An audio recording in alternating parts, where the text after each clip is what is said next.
स्वामी मैंने आज सपना देखा है, मैंने सपना देखा है कि देवर भरत जी मुझसे मिलने आ रहे हैं और पूरी प्रजा भी आ रही है, लेकिन स्वामी मैंने तो ये भी सपने में देखा है कि मेरी मैयन की मांग सुनी है, मेरी मैयन की मांग में सिंदूर नहीं है, मेरी मैया की मेरी मैयन का सब पूरा श्रृंगार नहीं है। मैं बहुत परेशान हूँ, आखिर ये हुआ क्या?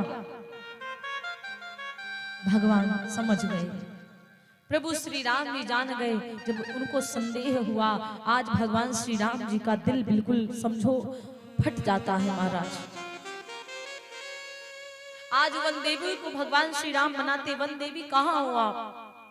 जा करके अयोध्या से जब गलियां प्रारंभ होती, उन गलियों से लगाकर वन देवी यहाँ चित्रकूट तक की गलियों की सफाई कर दो, एक कंकड़ नहीं होना चाहिए, एक पत्थर नहीं होना चाहिए। वन देवी बोली प्रभु जब आप आए थे तो उन कंकड़ों पत्थरों में आए हो, और जब आप चित्रकूट में विराजमान हैं तो अब क्यों रास्ता सफा करना, क्योंकि अब आप आ गए हो। सफा तो तब करना चाहिए था, कंकड़ पत्थर तो तब हटाने चाहिए थे जब आप आ रहे थे सरकार, लेकिन आप तो अब यहाँ पर आ चुके हैं, इसलिए प्रभु अब काहे के लिए साफ सफाई करूं? उस भरत के लिए करूं साफ सफाई, उस भरत के लिए मैं कंकड़ पत्थर हटाऊं? बोले नहीं, प्रभु बोले नहीं, आप जानती नहीं हो देवी, अगर मेरा भरत देख लिया कि रास्ते में कंकड़ पत्थर पड़े हैं और भरत के अगर एक भी कंकड़ गड़ गया तो वो अपने पीड़ा के लिए नहीं रोएगा, वो मेरे पीड़ा के लिए रोएगा, वो वहीं पर गिर जाएगा कि हाय मेरे भैया इन कंकड़ों पत्थरों में चले हैं पैदल, इसीलिए सफा कर दो, वो कंकड़ पत्थर मेरे भरत को ना दिखाई पड़े, वरना मेरा भरत बहुत रोएगा। मेरा भरत कहेगा कि मेरे राघव इस कंकड़ पत्थर से पैदल गए हैं, इसलिए सफा कर दो, मेरा भरत चल नहीं पाएगा। आज वन देवी ने पूरी गलियों को साफ कर दिया, पूरी गलियां साफ सुथरी पड़ी हुई है महाराज, फिर भी जो कंकड़ पत्थर जो ऊंचा खाली वो कहां से सही हो जाएगा। आज भरत जी पूरे समाज को लेकर के चलने लगे, चलते चलते महाराज जाकर के श्रृंगवीरपुर पहुंचे, जहां पर केवटों के राजा निषाद राज जी महाराज रहते, गुहराज जी रहते।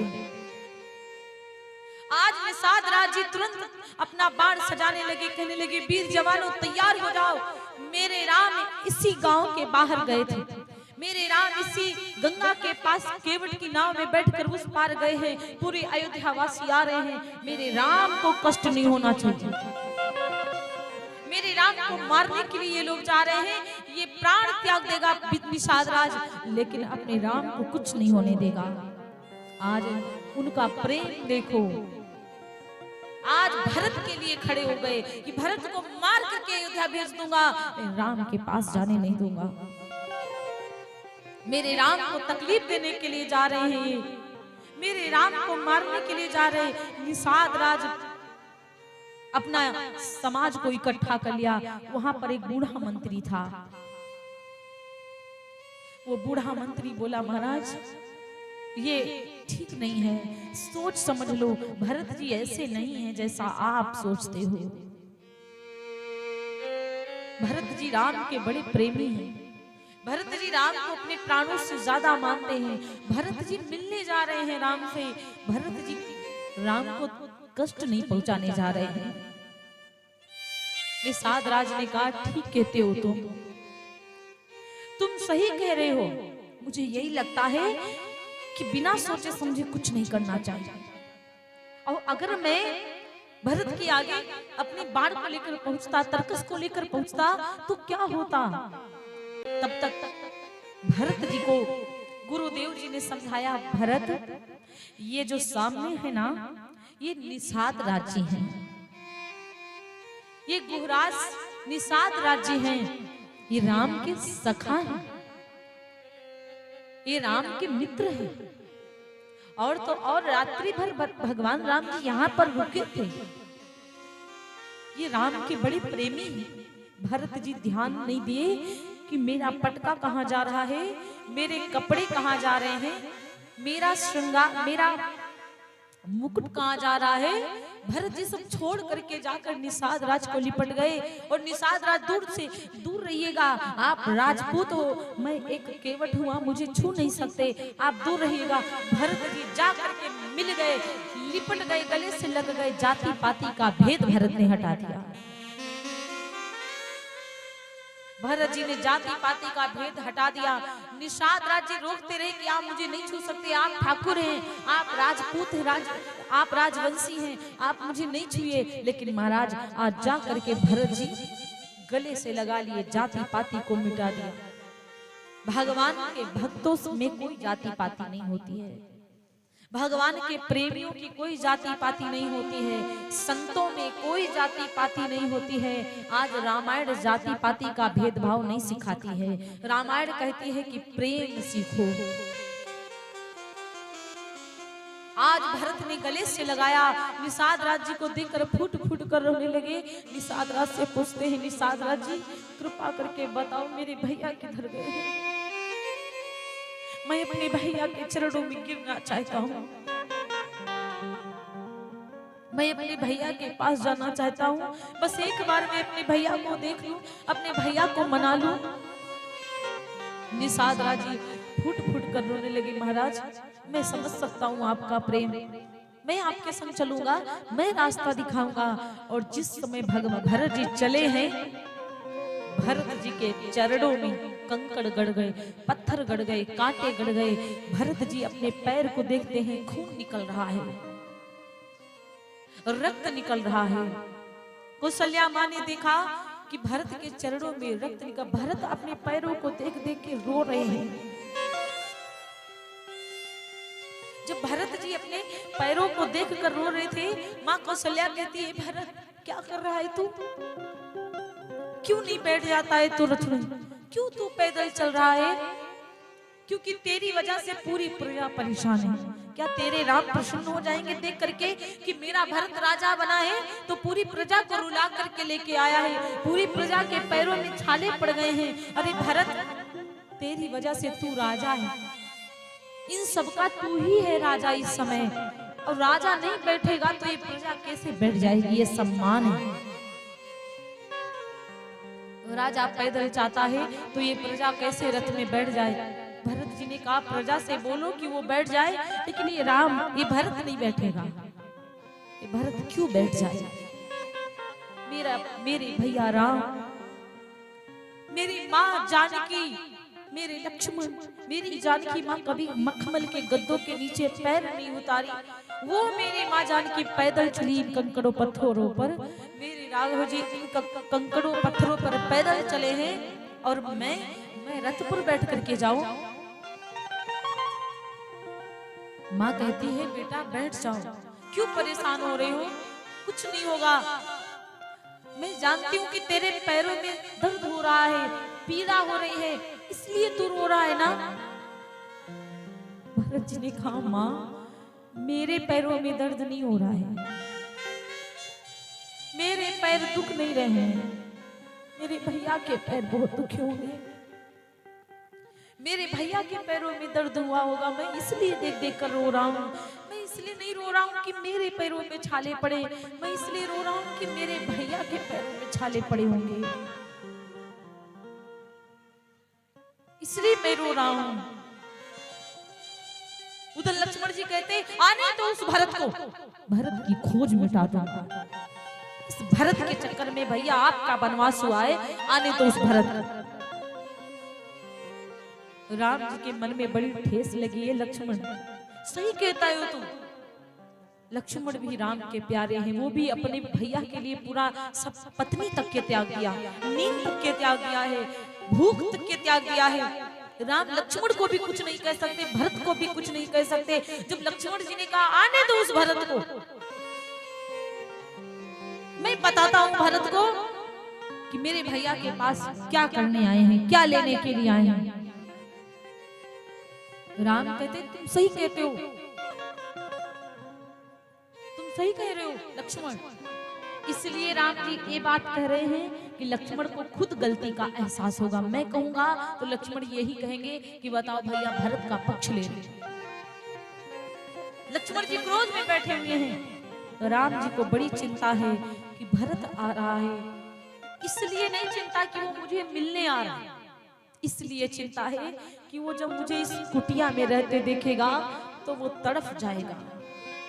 कहीं वो ऐसा ना बोल दे कि भैया तुम जंगल से घर चलो, तुम जंगल से महलों को चलो, कहीं ऐसा ना बोल दे, इसलिए राम को दिक्कत है, इसलिए राम जी उदास हैं। राम जी आंखों को बंद करते हैं, भरत को याद करते हैं कि भरत तुम आ जाओगे और अगर तुम कह दोगे कि भैया अयोध्या को छोड़कर वन को छोड़कर अयोध्या चलो, तो मैं तुम्हारी बात को काट नहीं पाऊंगा, तुम्हारी बात में काट नहीं पाऊंगा। और अगर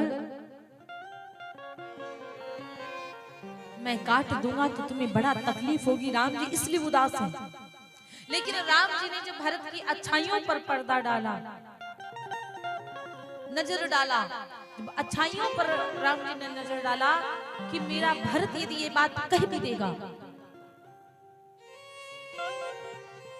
लेकिन वो जबरदस्ती मुझे लेकर नहीं जाएगा, क्योंकि मेरा भरत ये नहीं चाहेगा कि मेरे भैया के नाम में कोई धब्बा लग जाए, मेरे भैया को कोई ये ना कह पाए कि जंगल गए थे, पिता भी मर गए और ये फिर वापस आ गए। इसलिए मेरा भरत ऐसा नहीं है, वो मुझसे जिद नहीं करेगा, वो मुझसे नहीं कहेगा कि चलो, और भले कहेगा लेकिन वो जबरदस्ती लेकर नहीं जाएगा। भरत जी सुखी हो गए, राम जी सुखित हो गए। आज महाराज इसलिए कहा जाता है, जब भरत जी उधर से आ रहे थे रोते हुए कि भैया को खूब देखूंगा, आज भरत जी जब राम जी की कुटिया के पास पहुंचे, भरत जी की हिम्मत नहीं थी कि राम जी को हम गले से लगा लें। भरत जी की हिम्मत नहीं थी कि मैं राम से नजर मिला सकूं। लक्ष्मण जी राम के पास में बैठे और राम देख लिए कि भरत आए हैं, और खड़े खड़े भरत जाकर के धड़ाम से पृथ्वी पर गिर गए, रोने लगे, हाय भैया एक बार इस भाई को गले से लगा लो। राम जी उठ नहीं रहे हैं। राम जी इसलिए नहीं उठ रहे थे कि मैं अपने आप से उठूंगा तो लक्ष्मण यही सोचेंगे कि फिर भाग लिए, और जैसे लक्ष्मण की नजर पड़ी तुरंत भरत के ऊपर की, हाय भैया मुझे गले से लगा लो। लक्ष्मण जी के मुख से निकला भैया भा, और रक्त कह भी नहीं पाए और भा ही निकला। बस इंतजार कर रहे थे राम जी कि इसको कब दया आएगी। और लक्ष्मण ने जैसे देखा कि भरत भैया गिर गए, तुरंत मतलब लक्ष्मण जी के हृदय में इतना तकलीफ हुई कि भैया भरत भैया को उठाओ, गले से लगाओ। और जैसे भा निकला, रक्त भी नहीं निकल पाया, और राम जी भा सुन करके लक्ष्मण के मुख से भाग लिए और भरत को उठाकर गले से लगाए।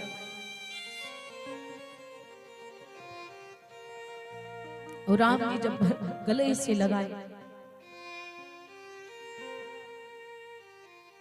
और जब भरत जी को गले से लगाते हैं,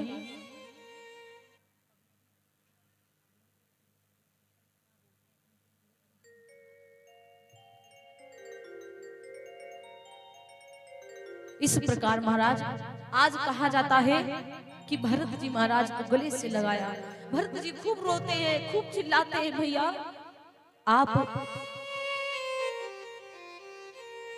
घर को चलो, अयोध्या को वापस चलो भैया, ये भरत वन करेगा, वनवास ये भरत करेगा। राम जी कहते हैं भरत भैया कहते मैं जानता हूं कि आप मुझसे बहुत प्रेम करते हो, आपने आप मुझे हमेशा जिताए हो भैया। जब मैं आपके साथ खेलता था तो आप मेरी पाली पे कभी नहीं रहते थे, आप अलग खड़े होते थे, जानबूझ करके आप हार जाते थे और पूरी अयोध्या में ताली बजा बजा करके कहते थे कि मेरा भरत राम से भी तेज है, आगे मेरा भरत राम से जीतता है, मेरा भरत बहुत बड़ा हो गया है। भैया ये मैं आपका प्रेम जानता हूँ। आज संग में उर्मिला भी आई हैं। जानकी मैया ने देखा कि उर्मिला आई है, लेकिन राम मर्यादा पुरुषोत्तम है, उर्मिला को नजर उठाकर नहीं देख सकते। राम जी दूसरी कुटिया में बैठे थे, जानकी माता उर्मिला छोटी है, उसको दूसरी कुटिया में बिठा के आई। और सीता माँ राम जी जानते हैं ये मेरा लक्ष्मण जाएगा नहीं उर्मिला से मिलने, ये मेरा लक्ष्मण उर्मिला से मिलने जाएगा नहीं। सीता मैया समझ रही थी। सीता मैया ने लक्ष्मण को पास बुलाया, लक्ष्मण इधर आ। अगर वो नहीं जाएगा तो मेरा कर्तव्य है कि मैं उसकी पत्नी के पास इसे भेजूं, कुछ बात कर ले। सीता माँ ने कहा, ए लक्ष्मण देवर यहाँ पे आओ, जाओ उस वाली कुटिया में फूल की टोकरी रखी हुई है, उस टोकरी में फूल रखे हुए हैं, जाओ वो टोकरी उठा करके लेके आओ। लक्ष्मण जी ऐसे जाने वाले नहीं थे कि हम अपनी पत्नी से जाकर मिलूं। जब जानकी मैया ने बहाना बना करके बोला कि जाओ उस वाली कुटिया में चले जाओ, उस कुटिया में फूल की टोकरी रखी है, लेकर करके आओ। और जैसे जा करके लक्ष्मण जैसे उस कुटिया में पहुंचे, देखा उर्मिला बैठी थी अकेली वहां पर। लक्ष्मण जी डर गए कि कहीं ऐसा ना हो कि उर्मिला मुझसे कुछ बोले। बताओ ऐसे भी पति होते, इतना मर्यादा में रहते। पत्नी को देख करके डर गए कि ऐसा ना हो कुछ मुझे उर्मिला कहे। उर्मिला घूंघट को उठाती है, अपने पति के चरणों में प्रणाम करती है और कहती है, स्वामी भैया को कोई तकलीफ तो नहीं है?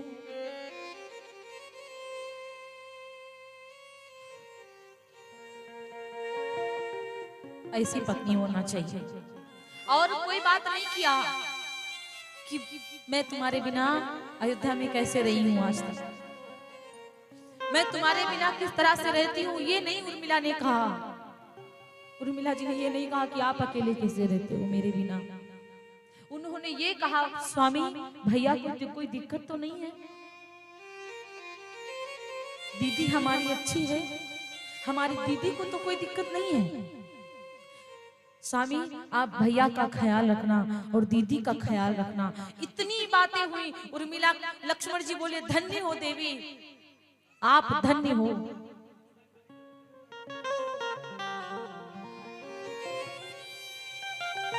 लक्ष्मण जी बोले, धन्य हो देवी, पत्नी हो तो तुम्हारे जैसी। अपना दुख नहीं सुनाती है, अपने पति का भी दुख नहीं पूछती है, वो अपने भैया और भाभी का दुख पूछ रही है, भैया और अपनी दीदी का दुख पूछ रही है।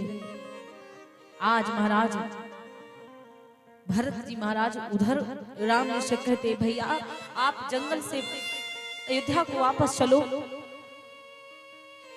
आपके बिना अयोध्या पूरी सूनी है भैया। राम जी बोले, लक्ष्मण भरत, अगर मैं अयोध्या चला जाऊंगा तो मेरे पिता के वचन का क्या होगा? मैं इसलिए नहीं आया हूं वन को कि मेरे पिता भी चले गए और तू भी इतना परेशान है। मेरी माँ कैकेयी कलंकिनी भी कहलाई और मैं अब जंगल को छोड़कर वन चला जाऊं, मेरा क्या होगा? लोग मेरे बारे में क्या कहेंगे? राम यही राम थे, गए और वापस चले आए, इसलिए खड़ाउओं को निकाल करके भरत जी को दिया। प्रभु करी कृपा पावरी दीनी, सादर भरत शीस धारी लीनी, सादर भरत शीस धारी लीनी। भरत जी खूब रोते, भैया मैं जा तो रहा हूँ अयोध्या को वापस, ऐसा अद्भुत मिलन सब माताओं से मिले, सब लोगों से मिले। राम जी सबसे पहले जाकर कैकेयी मैया के चरणों को स्पर्श किया। सीता मैया भी चरणों को मैया के स्पर्श करती हैं, खूब प्रेम करती। कैकेयी मैया को गले से लगाया। सब जानते वो परमात्मा हैं, उन्हीं के लिए तो कैकेयी मैया ने वनवास मांगा था, उन्हीं की तो इच्छा थी। आज उठा करके खड़ाउओं को शीश पर रखा और तुरंत चल दिए। राम जी को देखते हैं, जब तक दिखाई पड़ते हैं राम जी तब तक देखते रहते हैं और कहते हैं, राम भक्त ले चला रे राम के निशान, राम भक्त ले चला रे राम के निशान, राम भक्त ले चला रे राम के निशान। शीश पे खड़ा है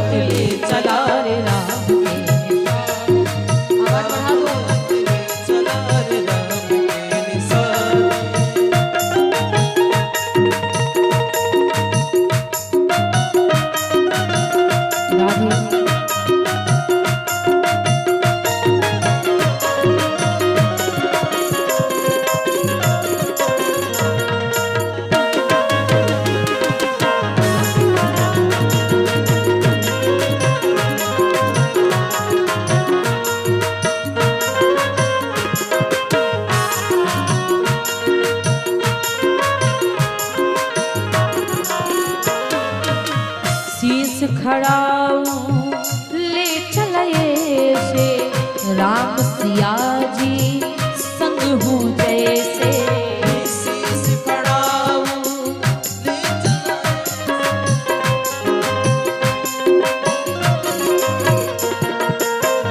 शीश खड़ाऊं ले चला ऐसे, राम सिया जी संग हूँ जैसे।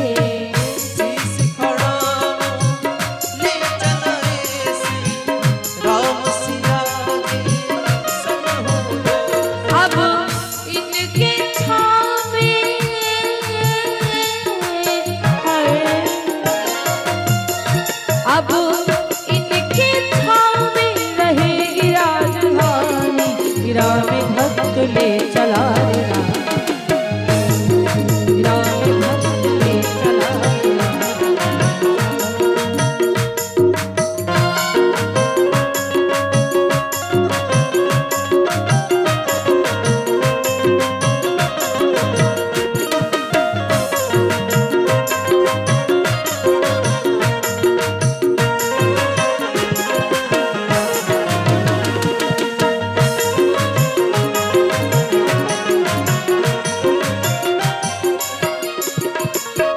पल छिन लागे सदियों के जैसे, 14 बरस कटेंगे कैसे।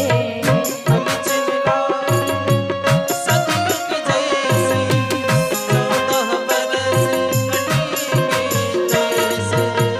पल छिन लागे सदियों के जैसे, 14 बरस कटेंगे कैसे। जाने समय क्या खेल रचेगा, कौन मरेगा कौन बचेगा। जाने समय क्या खेल रचेगा, कौन बचेगा कौन मरेगा।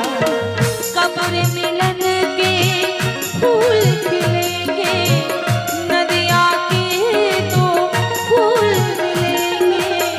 कब्र मिलन के फूल खिलेंगे, नदिया के तो फूल। जी करता है यही बस जाए, हिल मिल 14 बरस बिताए। राम बिन कठिन है, राम बिन कठिन है एक घड़ी बितानी। राम भक्त ले चला रे राम, राम भक्त ले चला भाई सीधी हाथ। सारे।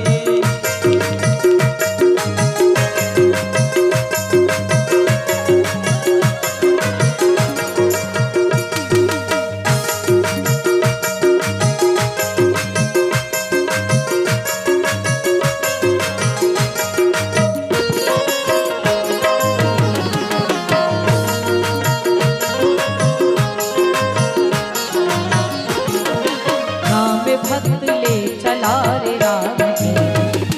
हे शीश राम पर खड़ा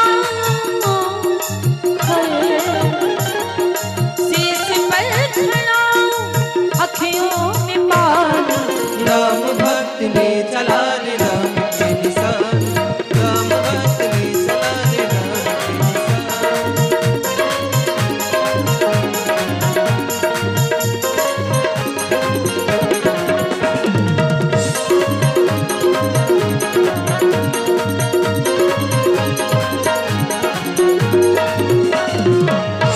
बोलिए व्यास भगवान की जय। जय हो कब्र मिलन के